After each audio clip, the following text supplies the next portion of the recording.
के राष्ट्रीय अध्यक्ष, अटेवा के प्रदेश अध्यक्ष, कर्मचारियों में पेंशन विहीन कर्मचारियों के लिए एकमात्र आशा की किरण परम आदरणीय विजय कुमार बंधु के सहयोग से फिर एक बार पेंशन गीत आपके सामने प्रस्तुत है।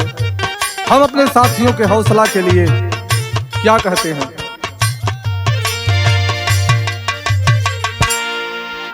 लिए देश भक्ति बढ़े देश शक्ति, यही कर्मचारी लगाते हैं नारा। वतन पर जिएंगे वतन पर मरेंगे, दिनों दिन बढ़े देश भारत हमारा। पर नीतिकारों से सरमाएदारों ने मिलकर हजारों का चूना लगाया। लाखों का घाटा है पेंशन को काटा, करोड़ों जनों का दुख दूना बढ़ाया।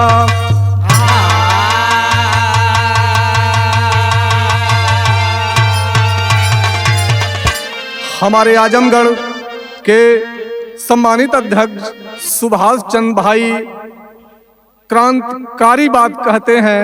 क्या कहते हैं? पेंशन खातिर संघ अटेवा कूदा जंग की रेस में।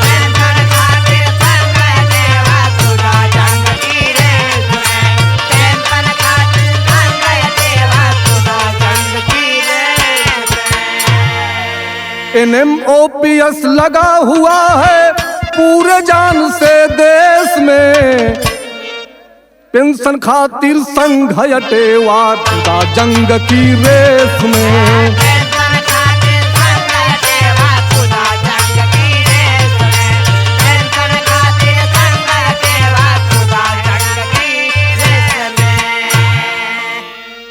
भारत को मिली आजादी है लोकतंत्र जब आया।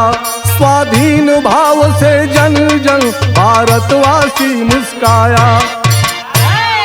जब कार्यपालिका संग में है न्यायपालिका आई, कानून बनाने वाली संसद भी उत्तरदायी।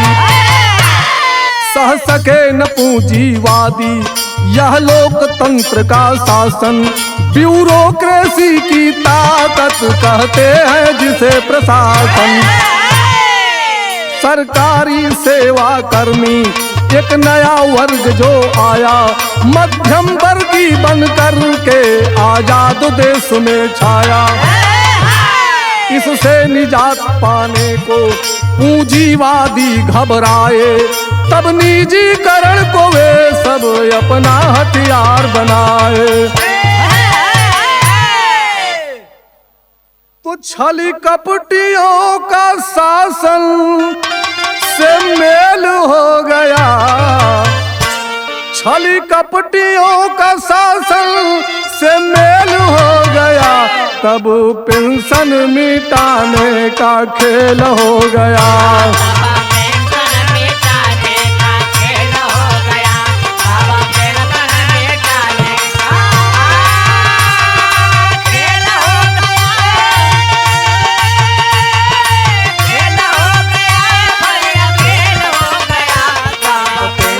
मिटाने का खेल हो गया।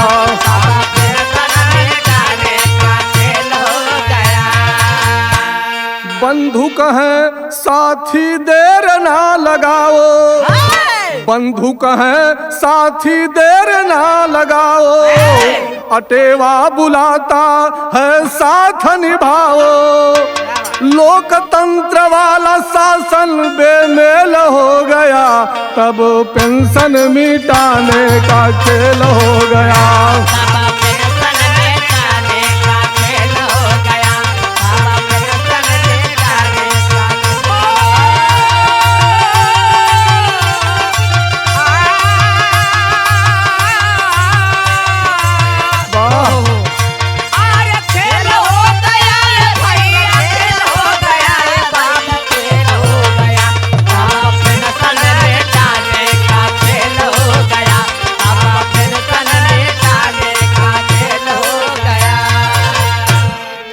साथियों, जब वोट का डर धीरे धीरे सन 52 का पहला आम चुनाव हुआ। वोट का डर धीरे धीरे नेताओं ने कम किया, पैसे के बल पर और सारी व्यवस्थाएं बदलती गई, आपका लोकतंत्र कमजोर हुआ। तो कारपोरेट और क्राउन, कारपोरेट मीन्स पूंजीवादी पैसे वाले, क्राउन मीन्स सत्ता या राज शासन, और इनका जब आपस में मेल हुआ तो निजीकरण का उदय कैसे हुआ? संविदा, आउटसोर्सिंग, सेवा प्रदाता, contract, PPP model, public private partnership, इस प्रकार से निजीकरण विभिन्न रूपों में सरकारी सेवाओं में घुसता चला गया और पेंशन को पहला चोट दी गई कानूनी दाव लगा करके। और इस पेंशन के हक में और निजीकरण के खिलाफ हमारे नवल किशोर भाई क्या कहते हैं? साथियों, नवल किशोर भाई कहते हैं, आओ रे साथी मिलजुल कर तब हो पाएगा काम। आओ रे साथी मिलजुल कर तब हो पाएगा काम। आओ रे साथी मिलजुल कर तब हो पाएगा काम। आओ रे साथी मिलजुल कर तब हो पाएगा काम।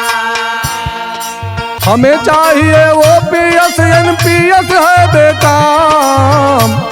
आओ रे साथी, आओ रे साथी, आओ रे साथी मिलजुल कर तब हो पाएगा काम। आओ रे साथी मिलजुल कर तब हो पाएगा काम। आओ रे साथी मिलजुल कर तब हो पाएगा काम। आओ रे साथी मिलजुल कर तब हो पाएगा काम। शासन ने क्या खेला खेला, शासन ने क्या खेला खेला, कंपनियों का बनकर चेला, कंपनियों का बनकर चेला, कंपनियों का बनकर चेला।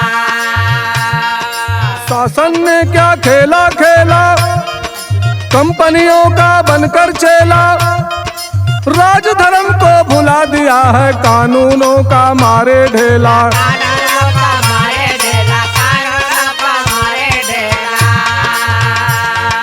सरकारी सेवा के बदले मिला यही अंजाम, सरकारी सेवा के बदले मिला यही अंजाम। आओ रे साथी, आओ रे साथी, आओ रे साथी मिलजुल कर तब हो पाएगा काम।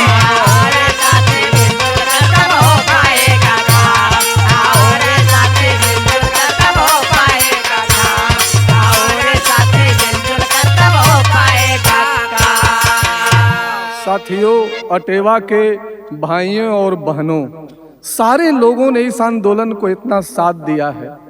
अभी लखनऊ में जो धरना हुआ था इको गार्डन में, अपार भीड़ के साथ समस्त भाई बहनों ने जो ललकार दिया, क्या कहना है? लड़कर ले लेंगे हम आज पुरानी पेंशन को,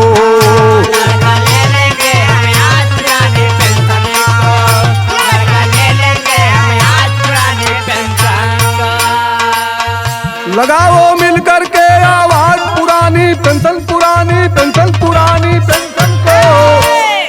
लड़कर ले लेंगे हम आज पुरानी पेंशन को, लड़कर ले लेंगे हम आज पुरानी पेंशन को, लड़कर ले लेंगे हम आज पुरानी पेंशन को, लड़कर ले लेंगे हम आज पुरानी पेंशन को।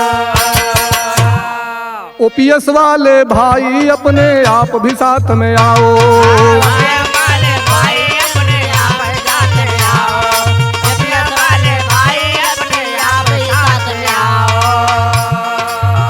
ओपीएस ओल्ड पेंशन स्कीम पुरानी व्यवस्था के हमारे भाई जो वरिष्ठ हैं उनसे भी निवेदन कर रहा है अटेवा, ओपीएस वाले भाई अपने आप भी साथ में आओ,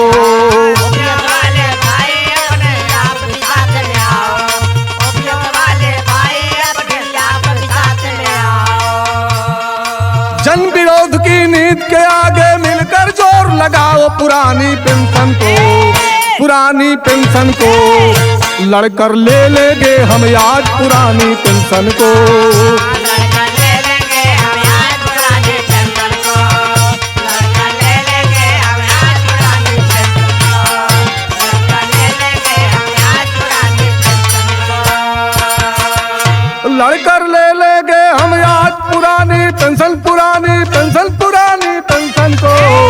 खिला दो सत्ता वाला ताज पुरानी पेंशन को, खिला दो सत्ता वाला ताज पुरानी पेंशन को, खिला दो सत्ता वाला ताज पुरानी पेंशन को, खिला दो सत्ता वाला ताज पुरानी पेंशन को।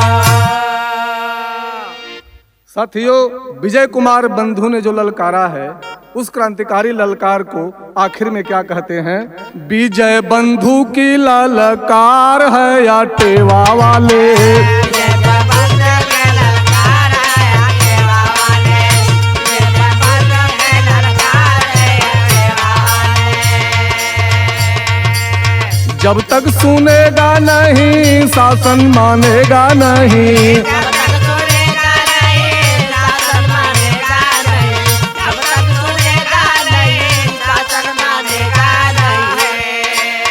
जब तक सुनेगा नहीं शासन मानेगा नहीं, तब तक मानेंगे नहीं हार या टेवा वाले, तब तक मानेंगे नहीं हार या टेवा वाले, तब तक मानेंगे नहीं हार या टेवा वाले, तब तक मानेंगे नहीं हार या टेवा वाले। ये कही नारा है अपना जीवन सहारा अपना,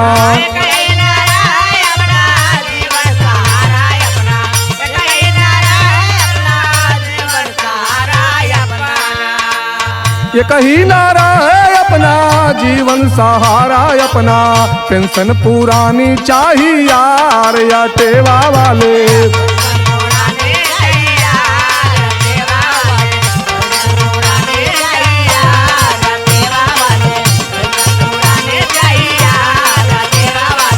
विजय बंधु की ललकार या टेवा वाले।